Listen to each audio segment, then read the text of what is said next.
It was 125 years ago, and rowing was growing throughout the world. A group of keen rowing countries decided to join together and try to standardise the way rowing was being raced.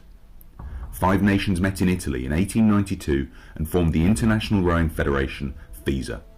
It was the first sporting body of its type. With its foundation came the organisation of a European Rowing Championships. Only amateur rowers were allowed to compete. Racing had to be in a straight line, and distances varied between 1,800 metres and 3,000 metres. With the birth of the modern Olympics planned for Athens in 1896, rowing was ready. Unfortunately, bad weather meant the racing could not take place. Finally, at the second Olympics in 1900, rowing got to race. Over the coming years, rules to standardise the sport were developed. The number of FISA member countries began to grow, as did the number of competitors at the annual European Championships. The rules of rowing became more and more consistent. 2,000-metre straight courses became commonplace.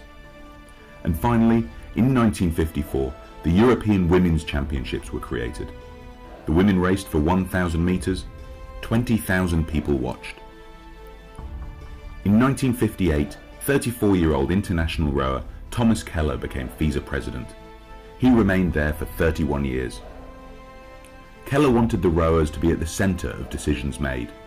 His guiding principle was to always listen to the rowers. In Montreal, women raced for the first time in the Olympic Games. They raced over 1,000 metres, which later was changed to 2,000 metres.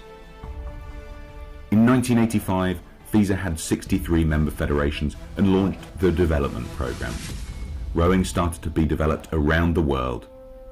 As the sport grew, rowing was seen as a way to develop the whole person and as a lifelong sport. Dennis Oswald became FISA president and served for 25 years. Under his leadership, rowing became a truly international sport. Membership grew from 63 member federations in 1985 to 150 in 2016. FISA led the way in the fight against doping as the first federation to conduct out-of-competition testing, and through the athlete's commitment form and the no-needle policy. In 2002, para rowing was added to the World Championships. 6 years later, it was introduced to the Paralympics in Beijing. In 2014, Jean-Christophe Rolland, Olympic champion in the men's pair, became president of FISA. Coastal, indoor and masters rowing have spread the sport to new corners of the world. FISA proudly celebrates 125 years of international rowing.